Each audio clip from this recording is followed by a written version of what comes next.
this is, um, this, para sa iyo to na live. So, marami kaming inihanda ng mga questions galing sa Twitter. At saka, ang dapat mo lang gawin ay sagutin mo yung mga katanungan. Cookie! Ayan si Werjeka. Thank you so much ulit dahil na-install ng ating mesh at kaya sinubukan ko ngayon. Okay, mamaya muna tayo sa mga itutuloy muna natin yung pag-unboxing natin ng mga gifts. So yung unang gifts ay binigay ni Ate Reg, ganda. Hindi pwede talaga na hindi natin sasabihin yung ganda kasi nilagay niya dito sa mismong letter. Okay, at yung binigay niya sa akin ay isang bag. Yan yung...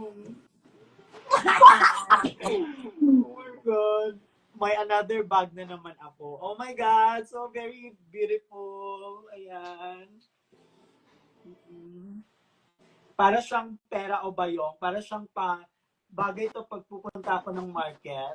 Dito yung mga sibuyas, ahos, kalamansi, kamatis, at saka may pouch din siya na maliit para dito ilalagay yung mga wallet. Oo, wallet ha, wallet. Tapos, ayan. Okay.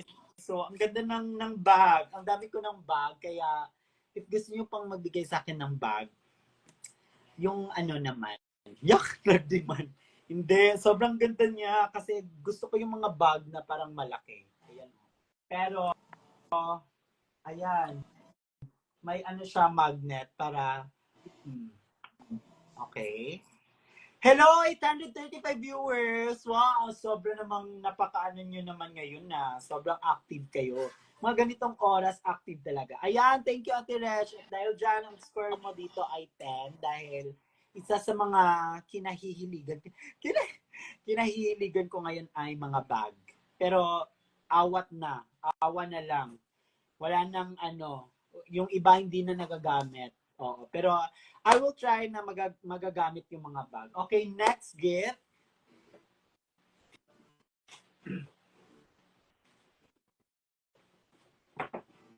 Tignan ko muna kung sa akin to kasi alam nyo naman, baka magagalit na naman si Kiana na binuksan ko naman.